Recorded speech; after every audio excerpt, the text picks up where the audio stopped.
மக்களுக்கு அறிவிக்க. கோடிக்கணக்கான மக்கள் இன்னைக்கு நம்பிக்கையற்றவர்களாக இருக்கிறார்கள்.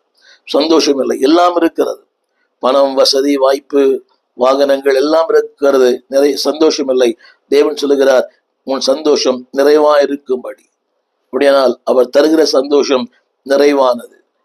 மூன்றாவது சொல்ல விரும்புகிறேன், நம்பிக்கையற்ற ஒரு வாழ்க்கை நம்பிக்கை தருகிறார்.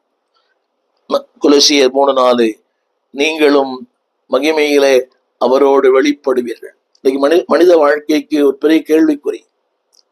செத்த பின் பிழைப்பானா? இதுக்கு யாரும் பதில் சொல்ல முடியல. வீடு வரை உறவு, வீதி வரை மனைவி, காடு வரை பிள்ளை, கடைசி வரை யாரோ. ஆனால் திருமறை சொல்கிறது கொலோசியர் 3:4, நீங்கள் மகிமையிலே அவரோடு வெளிப்படுவீர்கள். எத்தனை பெரிய பாக்கியம்! மகிமையிலே நீங்களும் அவரோடு கூட மகிமையிலே வெளிப்படுவீர்கள். அந்த மகிமையின் கருத்து அவரோடு கூட